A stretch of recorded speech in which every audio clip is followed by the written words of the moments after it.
नमस्कार साथियों, concept talk की टेस्ट सीरीज में आपका स्वागत है। आज हम चर्चा करेंगे आरएएस परी 2018 के पीवाईक्यू पर। इनमें हम देखेंगे कि आरपीएससी किस आधार पर क्वेश्चनों का पैटर्न डिसाइड करती है, कहां से क्वेश्चन ज्यादा पूछे जा रहे हैं और भविष्य में इन क्वेश्चनों से संबंधित आगे कैसे क्वेश्चन पूछे जा सकते हैं, इन पर हम विस्तार से चर्चा करेंगे। इसी के साथ हम अपना सेशन स्टार्ट करते हैं, जिसमें हमारा पहला क्वेश्चन है, जनहित याचिका की अवधारणा की शुरुआत किस देश में हुई थी। इसमें है कि जनहित याचिका पीआईएल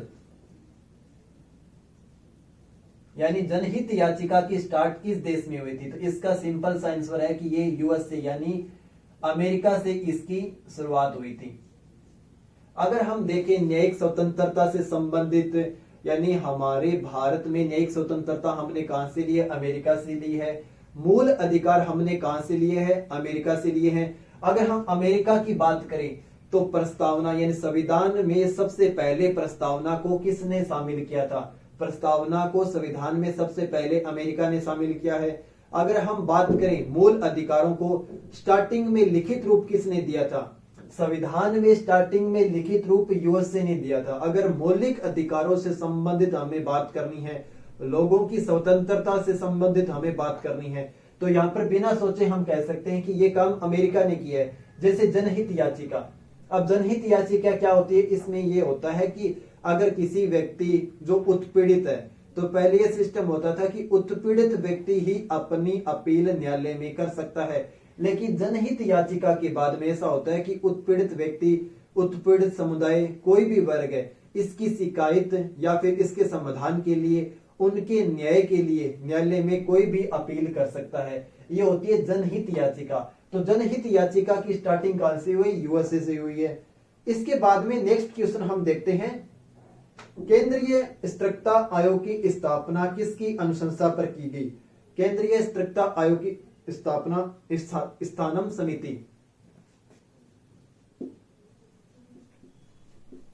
समिति की अनुशंसा पर की गई। तो यहां पर इसके अलावा 3 समितियां और है, जैसे गोरवाला समिति, कृपलानी समिति, भारतीय प्रशासनिक सुधार आयोग। तो आपको भारतीय प्रशासनिक सुधार आयोग फर्स्ट एंड सेकंड की विस्तार से पीडीएफ डाउनलोड करनी है, उस पर विस्तार से आपको चर्चा विचर्चा करनी है। उनके आपके पास शॉर्ट नोट्स होने चाहिए कि भारतीय प्रशासनिक सुधार आयोग में कौन कौन सी अनुशंसा की गई है। तो अभी तो स्थानम समिति से पूछा है, भारतीय प्रशासनिक आयोग से बहुत सारे क्वेश्चन, भारतीय प्रशासनिक सुधार आयोग से बहुत सारे क्वेश्चन पूछे जाते हैं। तो मैं आपको रिकमेंड करूंगा कि ये दोनों पीडीएफ आपके पास होनी चाहिए। भारतीय प्रशासनिक सुधार आयोग की फर्स्ट लिस्ट एंड सेकंड सुधार आयोग की लिस्ट आपके पास होनी चाहिए। इसमें जो भी महत्वपूर्ण है, इनको आपको हमेशा अपने दिमाग में याद रखना चाहिए। इन समितियों से क्वेश्चन पूछे जा रहे हैं। तो आगे हम नेक्स्ट क्वेश्चन पर विचार करते हैं, निम्नलिखित में से कौन सी भारतीय संसद की वित्तीय समितियां हैं। तो इनमें हमें वित्तीय समितियां बतानी है कि भारत की कौन कौन सी वित्तीय समितियां हैं। तो इसमें पहला बताया गया प्राक्कलन समिति। हाँ, प्राक्कलन समिति भारतीय संसद की वित्तीय समिति है। सेकंड है लोक लेखा समिति, ये भी शामिल है। तीसरा है लोक उपक्रम समिति, ये भी शामिल है। ये 3 समितियां ऐसी हैं जो भारतीय संसद की वित्तीय समितियां हैं। लेकिन संसद सदस्यों के वेतन और भत्ते संबंधित संयुक्त समिति इसका आंसर नहीं है। तो आपका आंसर क्या हो जाएगा, ए, बी और सी, यानी 3 नंबर आपका सही हो जाएगा।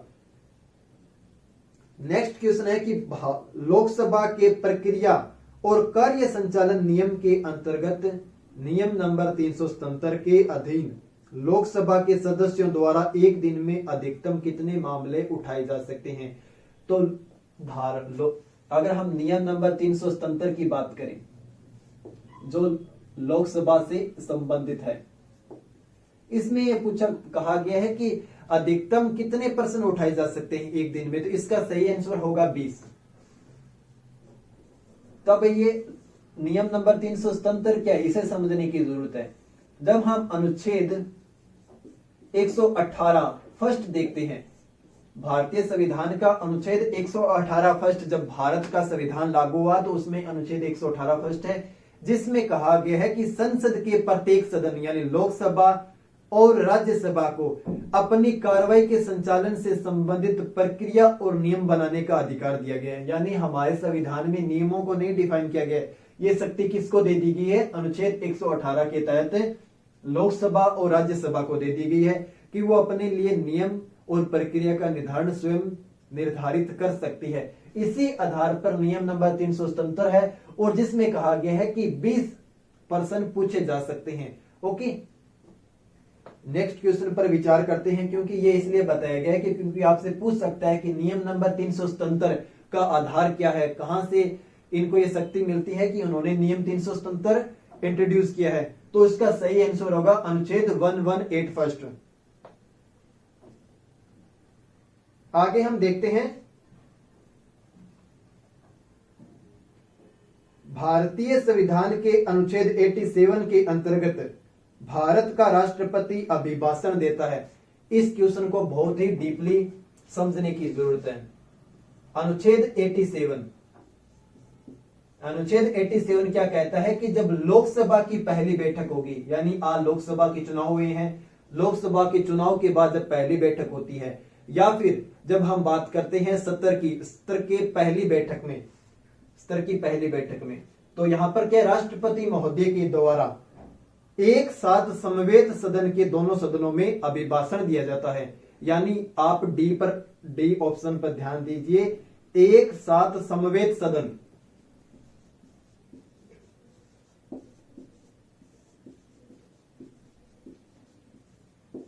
समवेत सदन को अभिभाषण दिया जाता है आर्टिकल 87 के अकॉर्डिंग। तो आपका सही क्या होगा? डी होगा। लेकिन मैं आपको बताना चाहता हूं कि 85 में क्या है। 85 में राष्ट्रपति को यह अधिकार दिया गया है कि वो सत्र को आहूत कर सकता है, यानी बुला सकता है, सत्र का सत्रावसान कर सकता है, यानी एक सत्र मान लीजिए 1 महीने चल रहा है, तो अब इसके अवकाश की घोषणा कौन करेगा? राष्ट्रपति महोदय करेंगे कि आज से शीतकाल सत्र नहीं होगा। इसे क्या कहते हैं? अवकाश कहते हैं, सत्रावसान कहते हैं। ये कौन डिक्लेयर करता है? ये राष्ट्रपति महोदय डिक्लेयर करते हैं। इसी तरह हम अगर देखें लोकसभा का विघटन कौन करता है?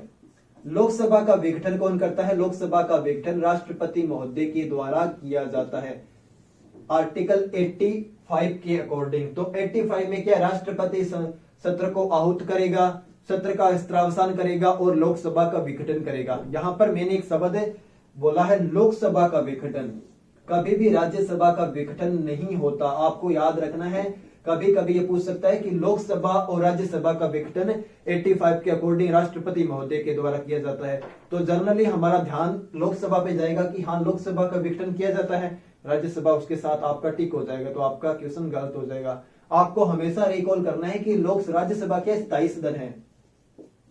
अब स्थायी सदन कैसे है? स्थायी सदन ऐसे है कि इसमें 6 वर्ष तक एक व्यक्ति कार्यकाल संभालेगा, लेकिन 2 वर्ष के बाद 1/3 सदस्य रिटायर हो जाएंगे और इसी के साथ 1/3 सदस्यों का चुनाव होगा, वो दोबारा आ जाएंगे। इसलिए ना तो एक साथ सदस्यों का चुनाव होता है और ना ही एक साथ सभी रिटायर होते हैं, इसलिए हमेशा सदन बना रहता है, स्थायी सदन है। आर्टिकल 86 में देखिए, आर्टिकल 86 में कहा गया है कि राष्ट्रपति के पास शक्ति है कि वो दोनों सदनों को बुला सकता है, वहां पर अपना भाषण दे सकता है। यानी अगर हम बात करें लोकसभा और राज्यसभा को एक पत्र भेजेगा और इनके बाद में इन्हें बुलाएगा और इनमें अपनी बात कहेगा, यहां पर अपनी बात कहेगा। इसके अकॉर्डिंग इसके अलावा इसको एक और शक्ति दी गई है कि अगर संसद में लोकसभा या राज्यसभा में कोई विधेयक निलंबित है तो उसको भेज सकता है और उस पर यथाशीघ्र विचार करने की अनुशंसा कर सकता है। ओके, लेकिन सबसे महत्वपूर्ण आर्टिकल 87 में यह पूछा गया है कि समवेत सदन के दोनों सदनों में अभिभाषण करेगा। तो इसमें ऊपर वाले ऑप्शन देखिए, संसद के दोनों सदनों की संयुक्त बैठक में नहीं। संयुक्त बैठक क्या होती है? संयुक्त बैठक अनुच्छेद 108 के अकॉर्डिंग डिसाइड की जाती है। इसमें राष्ट्रपति महोदय संयुक्त बैठक की घोषणा करता है, उद्घोषणा करता है, आहूत करने के लिए बुलाता है, लेकिन विशेष अभिभाषण नहीं देता है। अब संयुक्त बैठक क्या होती है? संयुक्त बैठक में ऐसा होता है कि मान लीजिए लोकसभा ने कोई प्रस्ताव पारित कर दिया, वो कहां जाएगा? राज्यसभा में। राज्यसभा के पास शक्ति होती है कि वो उसे पास कर सकती है, स्वीकार कर सकती है, अस्वीकार कर सकती है और संशोधन कर सकती है। अगर अस्वीकार कर दिया तो बात वहीं खत्म। अगर उसने उस प्रस्ताव पर ना तो हां कहा है और ना ही ना कहा है, और इस प्रक्रिया में 6 माह गुजर गए हैं। 6 माह के बाद राष्ट्रपति संयुक्त अधिवेशन, संयुक्त बैठक का आहूत करेगा, संयुक्त बैठक के लिए बुलाव भेजेगा और उस बुलाव में दोनों सदन बैठेंगे, लोकसभा और राज्यसभा। अब ये क्यों की जाती है? इसमें इसलिए कहा जाता है कि हमारे पास लोकसभा में 543 सदस्य है, राज्यसभा में 245 सदस्य है, तो मेजोरिटी किसकी होगी? लोकसभा की। तो इसमें लोकसभा इस प्रस्ताव को पारित करवा सकती है। तो इसलिए कहा गया संयुक्त बैठक का प्रावधान किया जाता है। अब यहाँ पे आपको थोड़ी इंफॉर्मेशन संयुक्त बैठक से संबंधित भी बता देते हैं। संयुक्त बैठक की अगर हम बात करें तो संयुक्त बैठक की अध्यक्षता कौन करता है? संयुक्त बैठक की अध्यक्षता करता है लोकसभा का स्पीकर, ना कि राज्यसभा का सभापति। याद रखना है कि यहाँ पे स्पीकर महोदय इसकी अध्यक्षता करते हैं। अब तक 3 बार संयुक्त बैठक हुई है, ये भी आपको याद रखना है। इसके अलावा अगर हम संयुक्त बैठक से संबंधित अन्य पहलुओं पर बात करें तो आर्टिकल 108 है, राज्यसभा की मेजर इसमें इतनी प्रमुखता नहीं होती, लोकसभा इसको पास करवा लेती है, 3 बार हुई है। तो हमने संयुक्त बैठक पर भी आराम से चर्चा कर ली है। अब इसके बाद में हम देखते हैं, जो बात मुख्य थी बताने वाले में उससे भटक गया, दोबारा रिकॉल करते हैं। अनुच्छेद 87, अनुच्छेद 87 को दोबारा पढ़िए। उसमें पहला संयुक्त बैठक आपका सही हो जाता है। दूसरा, संसद के दोनों सदनों के संयुक्त अधिवेशन में ऐसा कोई प्रावधान नहीं है, सदनों के संयुक्त स्तर में ऐसा कोई प्रावधान नहीं है। तो यहां पर जो आपसे क्वेश्चन पूछा गया है वो आर्टिकल 87 यानी बेर एक्ट उठा के देखना। अगर आप आरएस की और यूपीएससी की तैयारी कर रहे हैं तो मेरी आपको रिकमेंड रहेगी कि आप भारतीय संविधान का बेर एक्ट जरूर कीजिए और बेर एक्ट की भाषा देखिए 87 की। 87 में लिखा गया है कि सदन की समवेत बैठक में, समवेत सदन में कौन अभिभाषण देगा? राष्ट्रपति महोदय देगा। तो यहां पर आरपीएससी ने उस डायरेक्ट उस संविधान की लैंग्वेज को उठाया है और आरपीएससी की जो भी क्वेश्चनों का पैटर्न होता है उसमें संविधान की भाषा को ज्यों का त्यों उठाया जाता है। यानी अगर हम ये मान सकते हैं कि आरपीएससी में भी डायरेक्ट आर्टिकल नहीं पूछते हैं, जैसे आर्टिकल 87 ये आपसे पूछा है, लेकिन ये पहले ही आरपीएससी ने दे दिया है कि 87 ऐसा है और 87 के अकॉर्डिंग ये बात कही गई है, लेकिन 87 की आपको डायरेक्ट भाषा पूछ ली है। अब ये तीनों शब्द बहुत ही कंफ्यूजन करने वाले कि कौन सा होगा। संयुक्त बैठक को हम हटा सकते हैं क्योंकि पता 108 होता है, लेकिन अगर हम तीनों ऑप्शन को देखें तो कोई भी कंफ्यूजन हो सकता है। अगर यहाँ पे कंफ्यूजन हो इसके लिए एकमात्र ऑप्शन है कि बेर एक्ट खरीदिए, बेर एक्ट के बाद में उसकी भाषा को 2, 3, 5 बार जितना हो सके उसको पढ़िए। अनुच्छेद याद करने के साथ साथ उस भाषा को भी याद करना जरूरी है। जैसे अगर हम बात करें यूपीएससी की लैंग्वेज में, यूपीएससी की लैंग्वेज में डायरेक्टली ऐसी भाषा का यूज नहीं किया जाता। यहाँ पर डायरेक्टली भाषा से संबंधित पूछा गया कि आपको अगर आपने भाषा अच्छे से पढ़ी है, उस शब्दावली को आपने पढ़ा है तो आपसे हो जाएगा, वरना आपसे नहीं होगा। तो आपको बेर एक्ट की भाषा अच्छे से ध्यान में रखनी है। नेक्स्ट क्वेश्चन पे हम चलते हैं। भारत के संविधान के अनुच्छेद 240 के अंतर्गत कुछ संघ राज्य क्षेत्रों के लिए विनियम बनाने की राष्ट्रपति की शक्ति, ये बात सही है। आर्टिकल 246 के अकॉर्डिंग राष्ट्रपति को कुछ विनियम बनाने की शक्ति दी गई है कुछ राज्यों के लिए। तो इसका क्रम हमें देखना है। तो आर्टिकल 240 फर्स्ट क अंडमान और निकोबार द्वीप में, ये बात सही है। 240 ख लक्षद्वीप, ये सही है। 240 फर्स्ट ग पुडुचेरी, पुडुचेरी ग में नहीं है। पुडुचेरी कहां है? पुडुचेरी अड़े में दिया गया है। अगर हम गए की बात करें तो गए में क्या है? आर्टिकल 244 गए, आर्टिकल 244 गए में दादर नागर हवेली है, यानी गए में क्या है? दादर नागर हवेली। अब ये क्वेश्चन कब पूछा गया है? ये क्वेश्चन हमसे पूछा गया 2018 में। अब आपको याद रखना है आगे क्या आएगा? 2019। अब 2019 में क्या किया गया आपको याद है? दमन द्वीप, दादर नागर हवेली और दमन द्वीप को एक साथ कर दिया गया है। अब एक साथ कर दिए गए 244 के घ में क्या है? दमन और द्वीप व दादर नागर हवेली। अगर फ्यूचर में कभी क्वेश्चन पूछता है तो घ में क्या होगा? दमन और द्वीप। दादर नागर नहीं, सॉरी, गय में क्या है, गय में है दमन और द्वीप, प्लस इसमें क्या जोड़ दिए गए 2019 से, दादर नागर हवेली। अब ये कहां से जोड़ा है, यानी घय को हटा दिया गया है, घय को हटा दिया गया है तो कहां पर आ जाएगा, घय में, और घय हो गया खाली, और अड़े में क्या है, अड़े में है पुडुचेरी।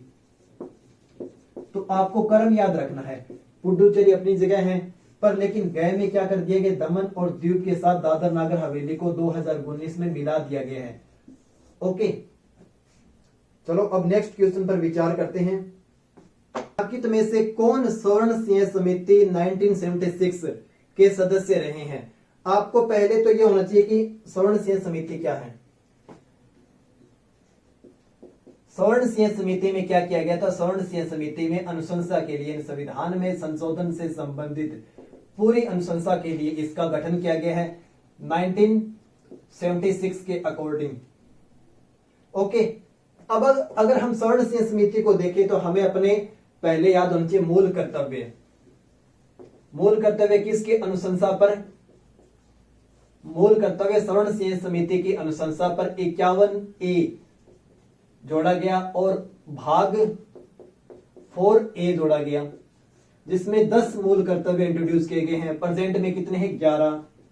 86वें संविधान संशोधन 2002 के द्वारा 11वां जोड़ा गया है। कौन कौन सा, जिसमें कहा गया है कि 6 से 14 वर्ष के बच्चों की शिक्षा से संबंधित माता पिता या अभिभावकों का क्या होगा, कर्तव्य होगा कि उनको शिक्षा दी जाए।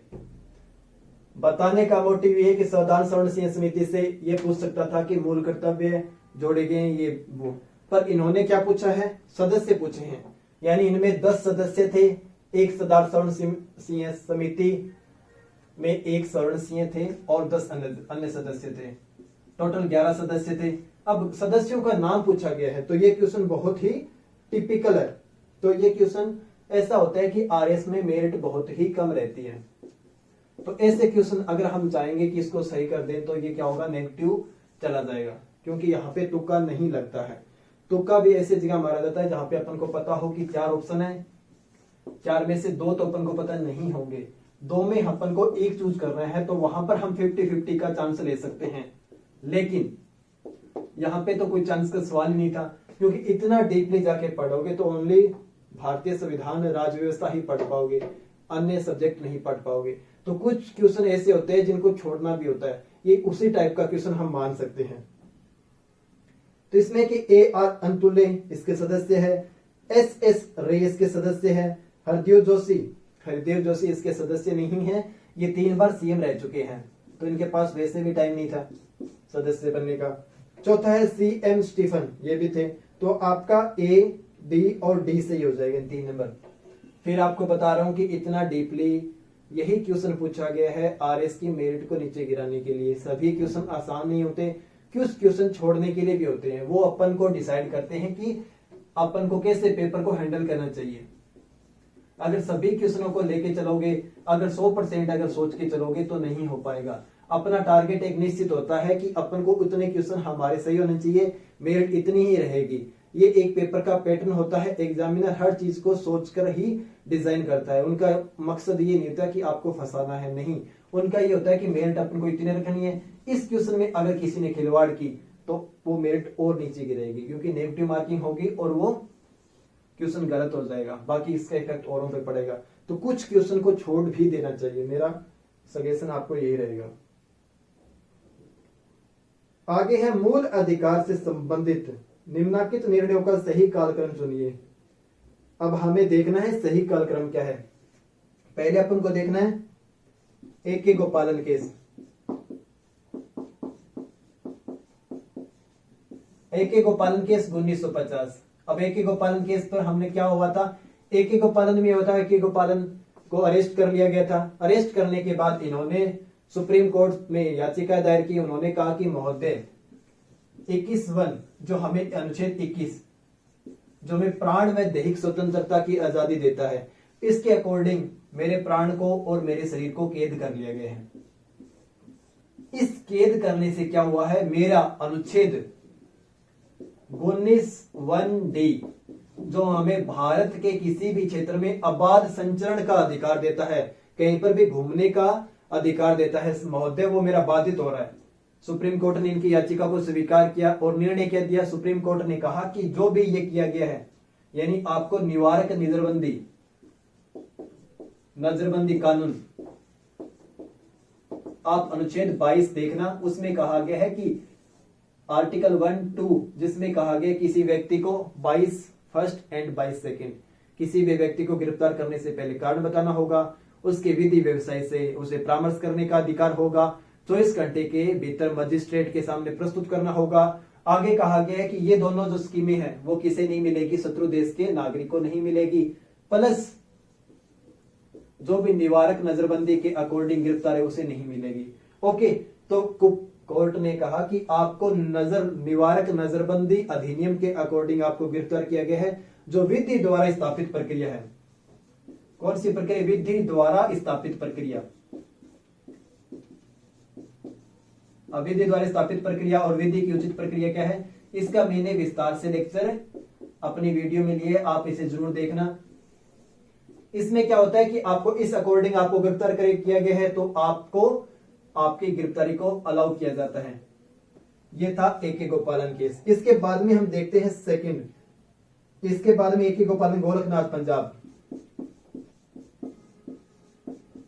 इन वाद पर हम एक बार पूरा विस्तार से लेक्चर लेंगे और इसमें हम सभी वादों को एक साथ देखेंगे, जिससे क्या होगा, हमें क्लैरिटी रहेगी। आज का हमारा सेशन ओनली PYQ से संबंधित और ये जानना है कि कहां से क्वेश्चन पूछे जा सकते हैं।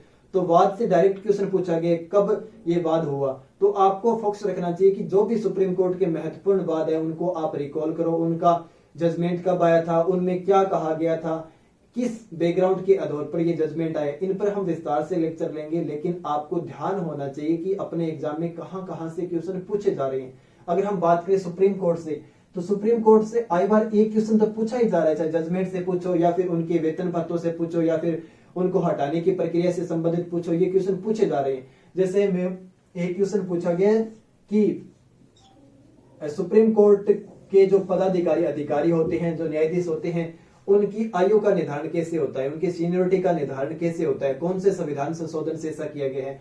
तो वहां पर संसद को अधिकार दिए गए आर्टिकल 124 में कि वो जो भी हमारे सुप्रीम कोर्ट के न्यायाधीश है उनके उम्र का क्रम निर्धारित करेगी। कौन से संविधान संशोधन से, 15वें संविधान संशोधन से।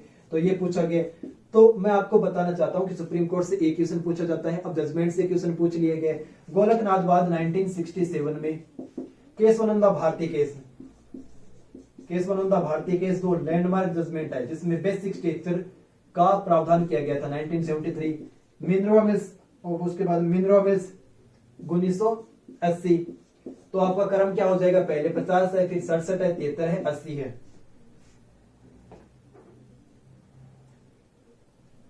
डी ए आपका 3 सही हो जाएगा। ओके, आगे देखिए, सूची का मिलान किए करना है। आगे कथन वाला देखिए कि नीचे दिए गए दो कथनों को, नीचे दो कथन दिए गए हैं, एक को अधिकथन ए और दूसरे को कारण आर का नाम दिए गए। कथन और कारण से संबंधित अगर आपको सही क्वेश्चन करना है तो आपको फैक्ट के साथ अपने कॉन्सेप्ट को मजबूत करना है। और हमारे YouTube चैनल का नाम ही कॉन्सेप्ट टॉक है, जिसमें हम आपके कॉन्सेप्ट को ही बिल्ड कर रहे हैं। तो अगर आपको कथन और कारण से संबंधित अगर सही क्वेश्चन करने हैं तो आपको कॉन्सेप्ट हर एक पॉइंट पर क्लियर होना चाहिए। तो इसमें कहा गया कि सरकार या कमीशन की सिफारिश के अनुसार अनुच्छेद 356 का प्रयोग कम से कम किया जाए। ये बात सही है, सरकारी आयोग ने रिकमेंड किया था कि अनुच्छेद 356, अब आपको पता होना चाहिए कि अनुच्छेद 356 क्या है। अनुच्छेद 356 में बताया गया है कि अगर राज्य में संवैधानिक तंत्र की विफलता रहती है तो वहां पर राष्ट्रपति शासन लगाया जा सकता है। तो राष्ट्रपति शासन कब लगाया जाएगा, जब राज्य में संवैधानिक तंत्र की विफलता है। तो इसका प्रयोग कम से कम करना चाहिए, क्योंकि इसका ऐसा है कि जब केंद्र में सरकार होती है और राज्य में दूसरी पार्टी की सरकार होती है तो वहां पर उसको दबाने के लिए, सही रूप से कार्य ना करने देने के लिए या फिर उनके वर्चस्व को गिराने के लिए केंद्र में सरकार राज्य में ऐसा काम करती है, राष्ट्रपति शासन लगा देती है, ऐसा जनरली होता है। इसलिए सरकारी आयोग ने रिकमेंड किया था कि ऐसा ना किया जाए, 356 का प्रयोग बहुत कम से कम किया जाए। सेकंड जजमेंट क्या है, जिन राजनीतिक दलों ने केंद्र में सरकार बनाई उन्होंने अनुच्छेद 356 का दुरुपयोग किया। अभी हमने चर्चा की है, केंद्र में सरकार होगी, राज्य में दूसरी पार्टी की सरकार होगी, वो दुरुपयोग करेगी। तो आपका कथन ए भी सही है, आपका कथन बी भी सही है, और बी ए की अच्छे तरीके से व्याख्या कर भी रहा है। तो आपका ये सही हो जाएगा, ए व आर दोनों सही है, आर ए की सही व्याख्या करता है। आगे देखिए, सूची फर्स्ट व सूची सेकंड को सम्मिलित कीजिए। भारत शासन अधिनियम 1935 सही है। हमारे जो संविधान का अधिकांश भाग है हमने कहां से लिया है, भारत शासन अधिनियम से लिया है। क्रिप्स प्रस्ताव, क्रिप्स प्रस्ताव 1942 में आया था, मार्च 1942 में आया था, जिसको क्या किया गया था, मुस्लिम लीग के द्वारा अस्वीकार कर दिया गया था, क्योंकि मुस्लिम लीग की मांग थी कि भारत और पाकिस्तान दो अलग अलग भागों में भारत को बांट दिया जाए और उनके लिए अलग अलग संविधान सभा हो, भारत के लिए अलग संविधान सभा, पाकिस्तान के अलग संविधान सभा। क्रिप्स प्रस्ताव, क्रिप्स मिशन ने इस प्रस्ताव को खारिज कर दिया। उसके बाद में कौन सा आता है, उसके बाद में आता है कैबिनेट मिशन। कैबिनेट मिशन में क्या होता है, कैबिनेट मिशन के आधार पर ही हमारी संविधान सभा चुन ली जाती है, और उसमें कितने मेंबर है, 389 उसमें मेंबर है। उसमें कहा गया है कि 10 लाख पर एक प्रतिनिधि होगा, इसमें से 296 सदस्य कहां से आएंगे, ब्रिटिश प्रांत से आएंगे, और 93 कहां से आएंगे, 93 देसी रियासतों से आएंगे, और देसी रियासतों से उनके राज प्रमुख एक सदस्य या फिर जनसंख्या के अकॉर्डिंग सदस्य को चुनकर भेजेंगे। तो हमारी जो संविधान सभा है किसके आधार पर गठित हुई है, कैबिनेट मिशन के आधार पर। क्वेश्चन की डिमांड यहाँ पे ये नहीं है, फिर मैं आपको क्वेश्चन पर ले चलता हूं। क्रिप्स प्रस्ताव कब है, 1942। अगस्त प्रस्ताव, नेहरू जी ने 1938 में घोषणा की थी कि जब हम संविधान सभा का निर्माण करेंगे तो वयस्क मताधिकार के आधार पर होगी, भारतीय लोग इसे चुनेंगे। लेकिन इस मांग को, संविधान सभा की मांग को ब्रिटिश सरकार ने मान लिया था, और कब माना था, 8 अगस्त 1940, 8 अगस्त 1940 को माना था, और इस मानने की प्रक्रिया को अगस्त प्रस्ताव नाम दिया गया, जिसे लिन लिथगो महोदय के द्वारा प्रस्तुत किया गया था। तो आपका क्या होगा, 1940। अगस्त प्रस्ताव पर हमने बात कर ली। वेवल योजना, वेवल योजना 1945, 1945 में। ओके, आगे देखिए, किसी विधेयक पर संवैधानिक उपबंध के तहत राज्यपाल की सिफारिश अपेक्षित थी, किंतु बिना राज्यपाल की सिफारिश के उसे राजस्थान विधानसभा में प्रस्तावित कर दिया गया, तो उसने पारित करके राज्यपाल को भेज दिया। अब जहां राज्यपाल अनुमति देता है तो वह अधिनियम अविद्यमान नहीं होगा। यह बात सही है कि जहां राज्यपाल ने, अगर इसमें क्वेश्चन की डिमांड ये है कि कुछ विधेयक ऐसे होते हैं, जैसे हम राष्ट्रपति से संबंधित बात करें, अनुच्छेद 3 है, उसमें अगर हमें भारत संघ के राज्यों में सीमा में परिवर्तन करना है, 2 राज्यों को मिलाकर एक राज्य करना है, या फिर किसी राज्य की बाउंड्री को कम करना है, ज्यादा करना है, नाम चेंज करना है, ये जो भी प्रावधान किए जाएंगे वहां पर राष्ट्रपति की अनुशंसा ली जाती है। तो इसमें कहा गया कि कुछ ऐसे प्रावधान जहां पर राज्यपाल की अनुशंसा जरूरी है और नहीं ली गई, और उसके बाद में उसे पेश किया गया और राज्यपाल उस पर हाँ कर दे, तो क्या होगा, तो वो विधेयक पास हो जाएगा और बिल बन जाएगा। आपका पहला ही सही हो जाता है। राजस्थान विधानसभा में लोक महत्व के किसी विषय पर स्थगन प्रस्ताव। स्थगन प्रस्ताव क्या होता है कि मान लीजिए कोई इमरजेंसी है, लोक महत्व का कोई विषय है और संसद की, विधानसभा की कार्रवाई चल रही है, तो वहां पर उस मैटर को तुरंत लाने के लिए स्थगन प्रस्ताव लाया जाता है, ताकि बाकी की जो कार्रवाई है वो रोक दी जाए और जो लोक महत्व का विषय उसको पहले सुना जाए, उस पर चर्चा विचर्चा की जाए। ये होती है स्थगन प्रस्ताव। तो स्थगन प्रस्ताव की प्रक्रिया के नियम के संबंध में निम्न में से कौन सा कथन सही है, तो प्रस्ताव प्रस्तुत करने हेतु अध्यक्ष की सहमति आवश्यक है। प्रस्ताव द्वारा, तो आपका ये सही है, प्रस्ताव प्रस्तुत करने से पहले यहां पर अध्यक्ष की, ये तो बात सही है, अध्यक्ष जो यहाँ पे पीठासीन अधिकारी होता है और यहाँ पे मेंबर बैठे रहते हैं, जो क्या कहता है, कंट्रोल चुप रहिए, व्यवस्था बना के रखिए, ये काम करता है। अब इसका काम महोदय का ही व्यवस्था बनाना है, तो अगर स्थगन प्रस्ताव लाना है तो भी महोदय से अनुमति लेनी ही पड़ेगी, क्योंकि सारा काम यही देखते हैं। तो ये तो आपका कॉमन सेंस से भी सही हो जाता है। तीसरा, इसमें प्रस्ताव हाल ही की घटित किसी विशेष घटना तक सीमित होना चाहिए। तत्कालिक महत्व का कोई मुद्दा होगा तभी तो हम इसको प्रेजेंट में लाएंगे, ये भी बात वैसे ही है। एक बैठक में एक से अधिक प्रस्ताव प्रस्तुत नहीं किए जा सकते। ये भी बात सही है। अगर कोई ज्वलंत मुद्दा आज है तो उसको आज ही प्रेजेंट करना है, तो एक बार स्थगन प्रस्ताव से एक ही मुद्दा लाया जाएगा, 5 मुद्दे 2 मुद्दे नहीं लाए जाएंगे। ओके, तो आपको पहले पता होना चाहिए स्थगन प्रस्ताव का उद्देश्य क्या है। अगर आपको उद्देश्य पता है, इस संबंधित आपका अगर कॉन्सेप्ट क्लियर है, तो आप इस क्वेश्चन को आसानी से कर जाएंगे। इसमें गलत क्या होता है, बी, प्रस्ताव द्वारा विशेषाधिकार का प्रश्न उठाया जा सकता है। नहीं, प्रस्ताव द्वारा विशेषाधिकार का प्रश्न नहीं उठाया जा सकता। अगर हम विशेषाधिकार की बात करें तो संसद के लिए 105 और पार्लियामेंट के लिए 194 में विशेषाधिकार दिए गए हैं, तो विशेषाधिकार से संबंधित, हनन से संबंधित मामले इसमें नहीं उठाए जा सकते। ओके, तो आपका बी गलत हो जाता है, तो ए सी डी आपका सही हो जाएगा। निम्न में से कौन सा राजस्थान विधानसभा की प्रटोम अध्यक्ष उपाध्यक्ष रहे। प्रटोम अध्यक्ष क्या होता है, अस्थायी अध्यक्ष होता है। जैसे चुनाव होंगे तो चुनाव में जो पहले एक बार के लिए अस्थायी अध्यक्ष बनाया जाता है वो प्रटोम स्पीकर होता है, अध्यक्ष होता है। तो अपन को बताना है कि प्रटोम अध्यक्ष और उपाध्यक्ष रहे कौन थे, तो पूनम चंद बिश्नोई क्या थे, अध्यक्ष, प्रटोम अध्यक्ष और उपाध्यक्ष रहे, तो पूनम चंद बिश्नोई। उच्चतम न्यायालय के निम्नलिखित न्यायाधीशों में से कौन सा राजस्थान उच्च न्यायालय में न्यायाधीश नहीं रहे, तो आपका सही आंसर होगा न्यायमूर्ति आर सी लाहोटी इसका सही आंसर होगा। नेक्स्ट क्वेश्चन पर विचार करते हैं। ये आपके वन लाइनर क्वेश्चन है, इनमें आपको जागरूकता होनी चाहिए, इंफॉर्मेशन होनी चाहिए, रटने जैसा काम है।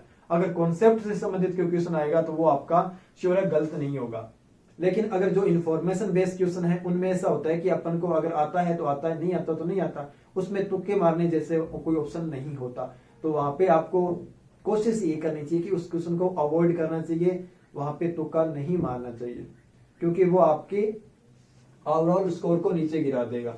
इसलिए एग्जाम में ये जरूरी नहीं है कि आप कितने क्वेश्चन अटेम्प्ट करते हो, एग्जाम में ये जरूरी है कि आपकी एक्यूरेसी कितनी है। आपकी एक्यूरेसी अगर सही रहेगी तो आपको कट ऑफ पार करने में बिल्कुल भी प्रॉब्लम नहीं होगी। तो आपका मुख्य फोकस होना चाहिए कि आप एक अच्छे माइंडसेट के साथ क्वेश्चन पेपर को देखो। इसलिए पीवाईक्यू आज डिसाइड करवाए जा रहे हैं कि कैसे क्वेश्चन पूछे जा रहे हैं, कौन से इंफॉर्मेशन बेस्ड से क्वेश्चन है। अगर इनमें से आपको नहीं आता तो भी आप कुछ क्वेश्चनों को छोड़ भी सकते हैं। तो आपको जितने क्वेश्चन करने की आदत है, इसके अलावा आपको यह भी समझना चाहिए कि कुछ क्वेश्चन ऐसे हैं जो किसी भी धुरंधर को नहीं आते होंगे, तो वहां पे आपका छोड़ना सही रहेगा। क्यों? क्योंकि जहां पे धुरंधर है वो इसके साथ कोशिश करेगा कि अपन इसको भी टिक कर दे और वो इस रेस में पीछे हो जाएगा। तो कभी कभी हमारा क्वेश्चन छोड़ना भी सही रहता है, कभी कभी। ऑलमोस्ट हमें सभी देखना है, सभी इंफॉर्मेशन को गेन करना है, उसके बाद में अपनी एग्जाम में बैठना है और कॉन्फिडेंस के साथ बैठना है। ओके, लेकिन कभी कभी ऐसे क्वेश्चन होते हैं जैसे सरदार सवर्ण सिंह समिति में 11 सदस्य है, 11 में से कौन सा नहीं है, तो ये क्वेश्चन ज्यादा इंफॉर्मेशन बेस है, तो ये किसी को भी नहीं आता होगा, एक आधा को आता होगा, तो वो हमारे क्षेत्र में आता ही नहीं है, वो हमारे क्षेत्र में इंक्लूड ही नहीं होता, उनके लिए अलग व्यवस्था, हमारे जैसा नहीं है, वो आरएस के लिए बना ही नहीं है। अगर हम ओवरऑल हमारे लिए बात करें, अपन को एक सीट चाहिए, तो इसके लिए है कि कुछ क्वेश्चनों को हमें छोड़ना भी आना चाहिए। इसके बाद में हम देखते हैं निम्नलिखित में से कौन से कथन राजस्थान राज्य मानवाधिकार आयोग के संबंध में सही है। मानवाधिकार या फिर आयोग से संबंधित हर बार 1 या 2 क्वेश्चन पूछे जाते हैं। तो अभी हमने अपनी नॉलेज सीरीज में आयोग से संबंधित बात की, जिसमें हमें अनुसूचित जाति आयोग, राष्ट्रीय अनुसूचित जनजाति आयोग और राष्ट्रीय पिछड़ा वर्ग आयोग पर विस्तार से चर्चा की है। तो मैं रिकमेंड करूंगा कि आप उस लेक्चर को भी देखें, और नॉलेज सीरीज में सभी आयोगों को धीरे धीरे करवाया जाएगा, तो आपकी बेस्ट अंडरस्टैंडिंग होगी जहां से क्वेश्चन पूछे जाने की सबसे ज्यादा संभावना है। तो इसमें देखिए, इसका गठन राजस्थान सरकार की 18 जनवरी 1919 की एक अधिसूचना द्वारा हुआ। तो ये सही है, ये संवैधानिक आयोग तो है नहीं, इसलिए एक लोक अधिसूचना के द्वारा इसका गठन किया गया। यह आयोग मार्च 2000 में क्रियाशील हुआ, यह भी आपका सही है। मानव अधिकार संरक्षण संशोधन अधिनियम 2006 के अनुसार आयोग में मानव अधिकार संरक्षण संशोधन अधिनियम 2006 यानी मानव अधिकार से संबंधित संरक्षण संशोधन अधिनियम 2006 में लाया गया। अब इसकी संरचना की बात की गई कि इसमें एक अध्यक्ष है, 3 सदस्य है, एक अध्यक्ष और 2 सदस्य, 3 सदस्य नहीं है, ये 3 सदस्यों की बॉडी है जिसमें एक अध्यक्ष है और 2 अन्य सदस्य है। नेक्स्ट क्वेश्चन पर बात करते हैं। निम्न में से किन पदाधिकारियों के खिलाफ शिकायत प्राप्त होने पर लोकायुक्त राजस्थान द्वारा जांच नहीं की जा सकती। यानी इसमें लोकायुक्त के बारे में पूछा गया है कि लोकायुक्त किन अधिकारियों के बारे में जांच नहीं कर सकती। आप लोकायुक्त के चैप्टर को देखोगे तो वहां पे लिस्ट बनी हुई है कि कौन कौन से वो अधिकारी है जिनके बारे में जांच नहीं की जा सकती। जिसमें मुख्यमंत्री भी है, पंच है, सरपंच है, ये बहुत सारे अधिकारी दिए गए जिन पर लोकायुक्त जांच नहीं कर सकता। अब लोकायुक्त क्या होता है? लोकायुक्त भ्रष्टाचार की जांच करने के लिए एक निकाय, एक अधिकारी की नियुक्ति की जाती है, जिसे राजस्थान या राज्य स्तर पर लोकायुक्त और संघ स्तर पर लोकपाल कहा जाता है। तो आपको एक नाम याद रखना चाहिए, ओम्बुड्समैन। ओम्बुड्समैन से संबंधित पूछा जाए किससे संबंधित है ये, तो ये लोकपाल से संबंधित है। और यहां पे पूछा गया कि लोकायुक्त किसकी जांच नहीं कर सकता। क्वेश्चन की डिमांड है सरपंच और पंच, तो इसमें मुख्यमंत्री भी शामिल है और भी लिस्ट है। तो आपको लोकायुक्त पूरा रिकॉल होना चाहिए।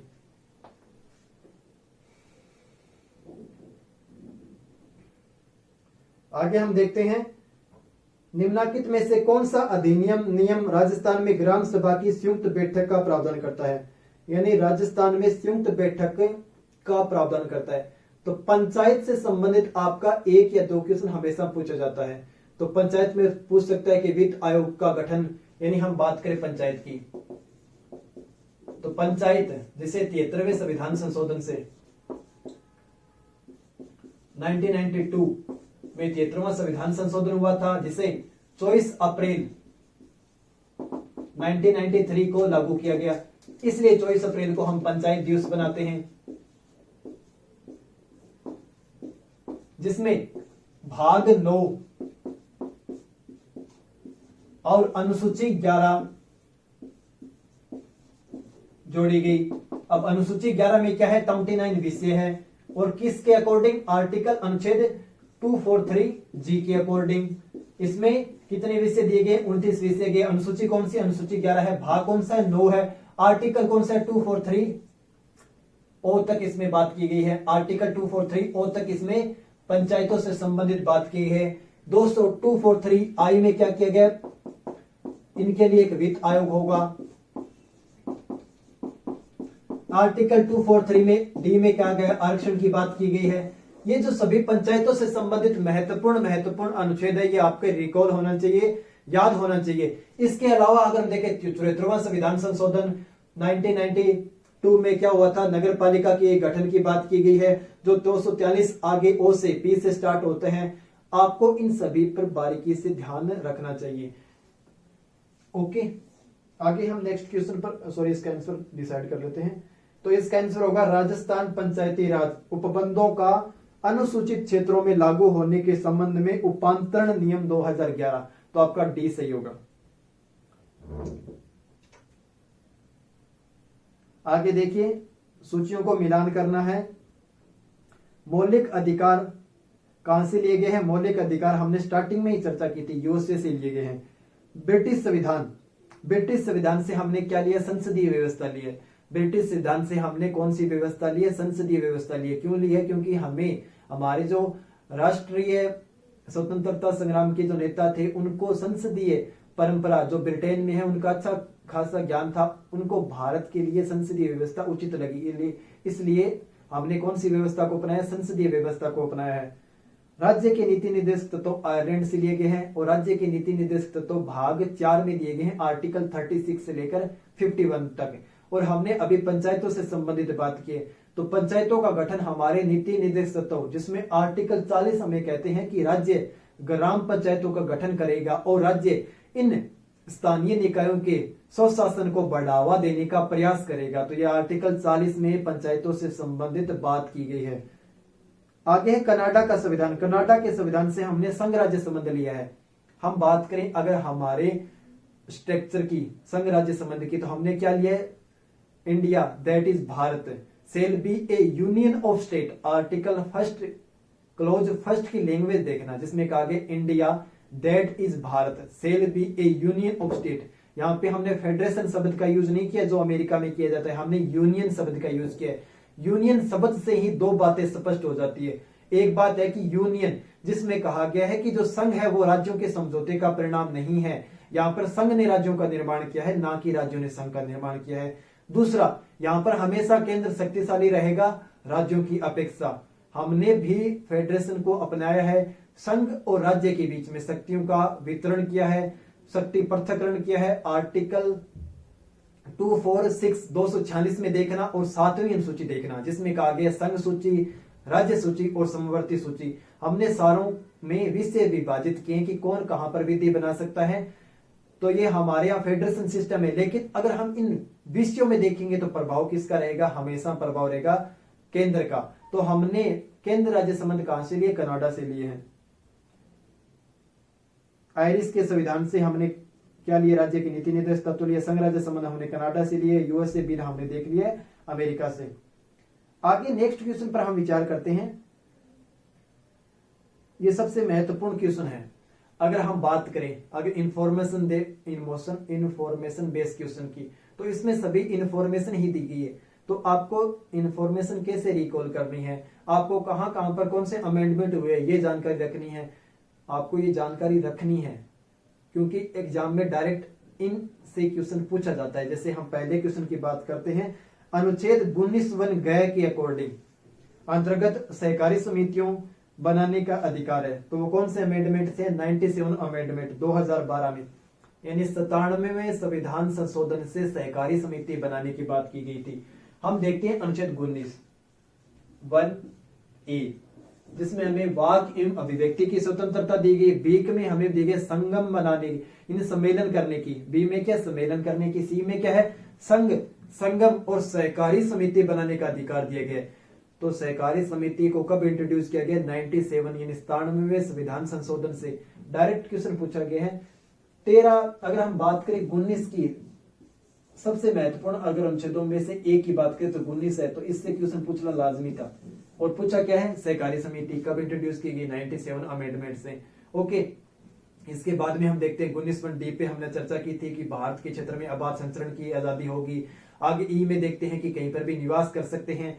अफ जो संपत्ति का अधिकार थे उसे हटा दिया गया है। कौन से संविधान संशोधन से? 44वें संविधान संशोधन से। और उसके बाद में आगे है व्यापार और व्यवसाय करने की आजादी 19 में। 19(2) से 6 तक हमें इस पर युक्त निर्बंध लगाए गए हैं, जैसे मानहानि से संबंधित, कोर्ट की अवमानना से संबंधित, सदाचार से संबंधित, मैत्रीपूर्ण संबंध खराब अगर हो रहे हैं हमारे कथन से किसके साथ? विदेशी राज्यों के साथ, वो ये सभी इंट्रोड्यूस किए गए 19(2) से 19(6) के बीच में। आगे देखिए, रिक्तियों के बैकलॉग को भरने में अनुसूचित जाति जनजाति के आरक्षण का प्रावधान किस अमेंडमेंट में किया गया? तो वो 81वें संविधान संशोधन 2004 के द्वारा। आर्टिकल 16(4)(a),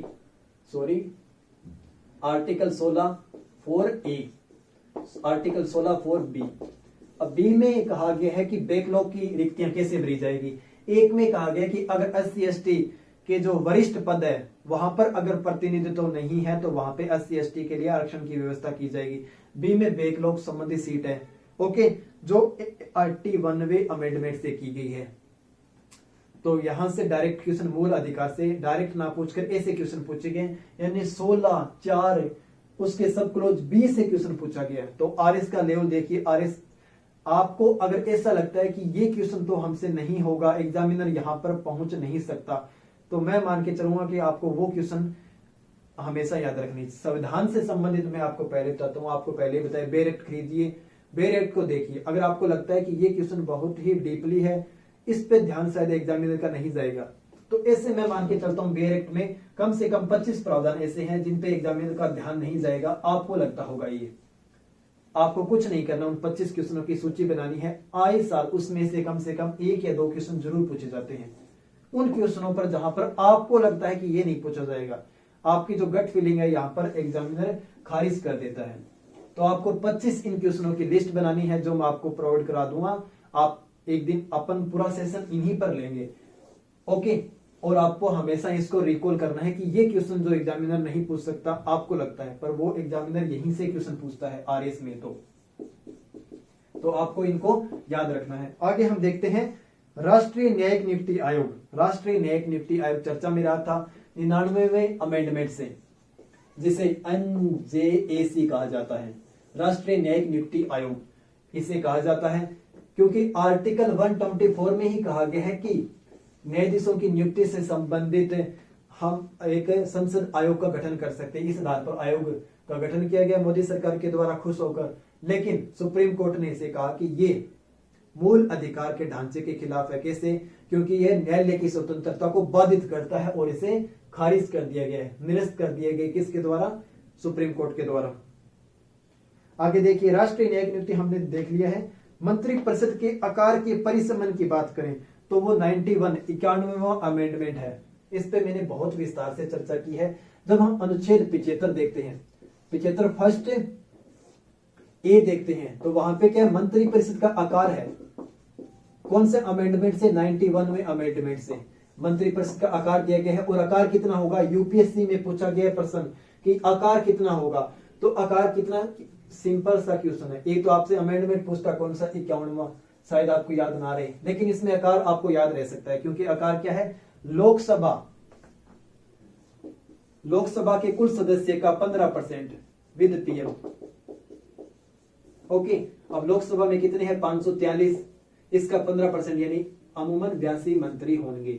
तो कितना इजी क्वेश्चन था, यूपीएससी में पूछा गया है। अगर आपकी बेसिक अंडरस्टैंडिंग अच्छी है तो आप क्वेश्चन को हल कर सकते हो, यहां पर भी और यहां पे इंफॉर्मेशन के आधार पर।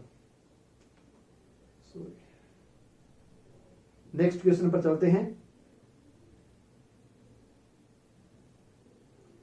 1 सेकेंड प्लीज।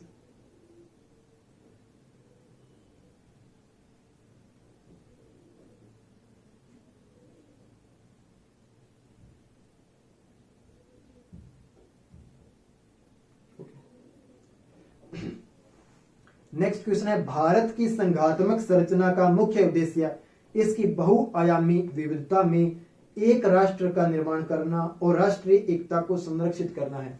तो की पॉइंट को पकड़िए। संघात्मक संरचना क्या होती है? एक एकात्मक संरचना होती है, एक संघात्मक संरचना होती है। एकात्मक संरचना में केंद्र का प्रभाव होता है, संघात्मक में शक्तियों का विभाजन किया जाता है, शक्तियों को बांटा जाता है केंद्र में और राज्यों में, दोनों में शक्तियों का संतुलन होता है।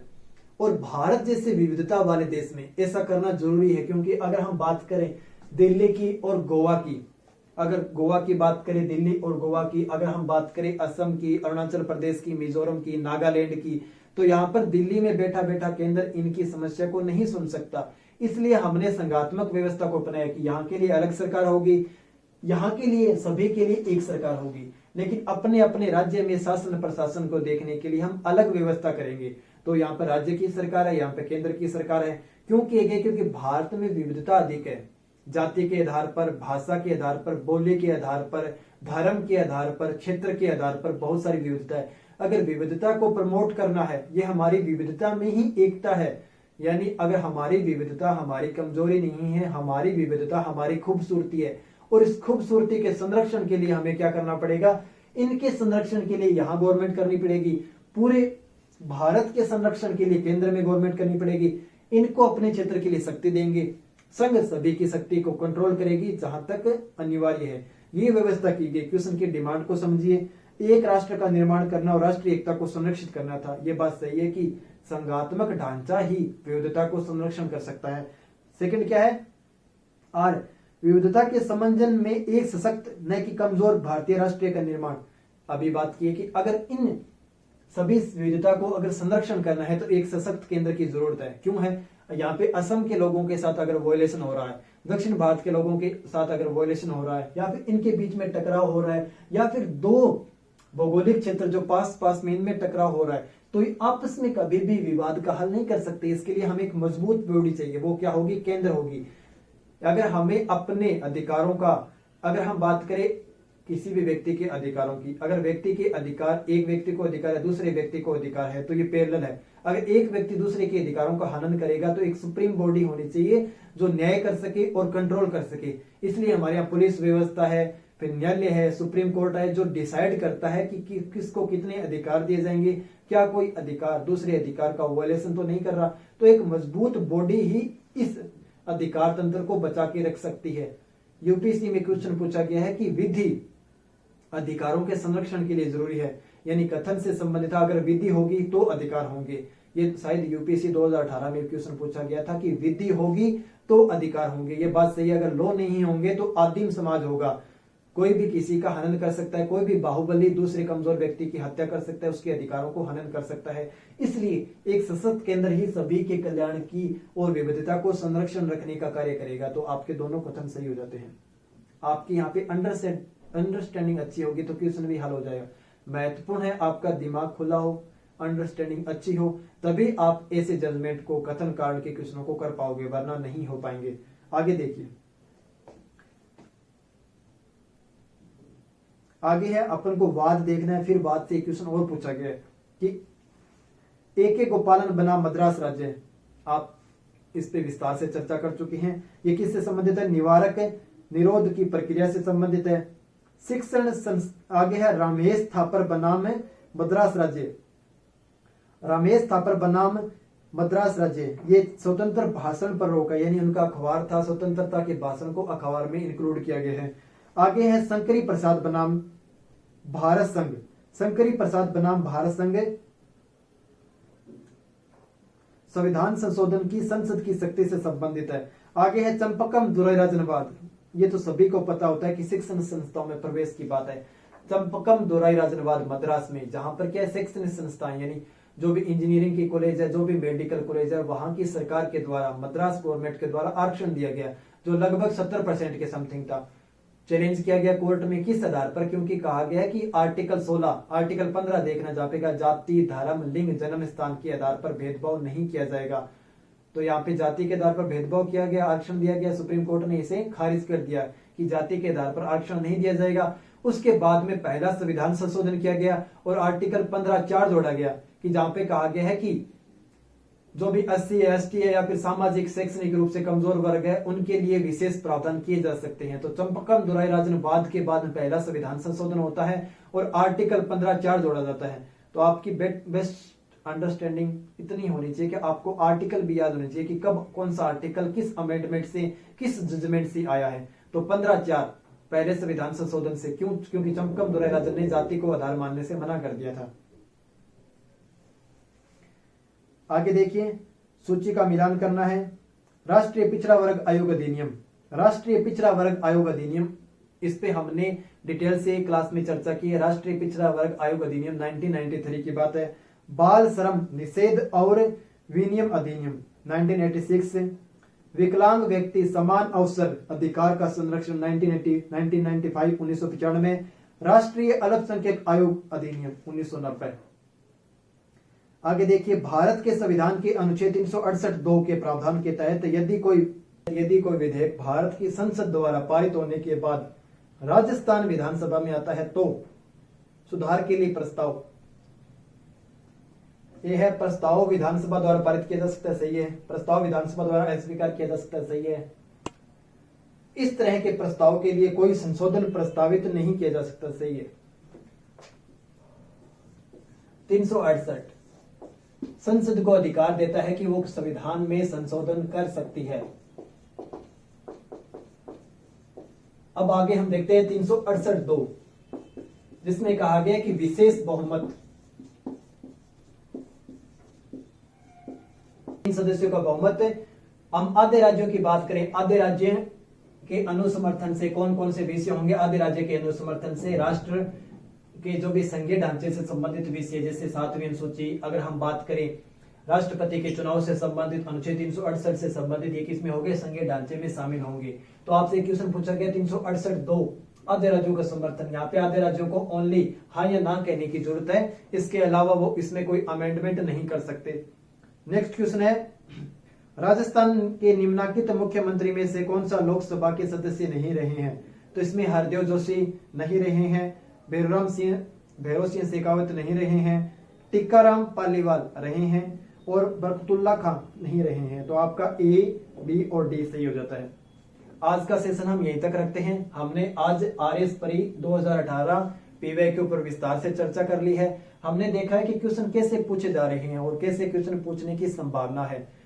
तो आपको 2018, 2016 और 2013 के क्वेश्चनों पर विस्तार से हमने चर्चा कर ली है। इससे आपकी बेसिक अंडरस्टैंडिंग बिल्ड हो गई कि क्वेश्चन कहां से पूछे जा सकते हैं। इसी के साथ आज का सेशन हम यहीं तक रखते हैं। Thank you.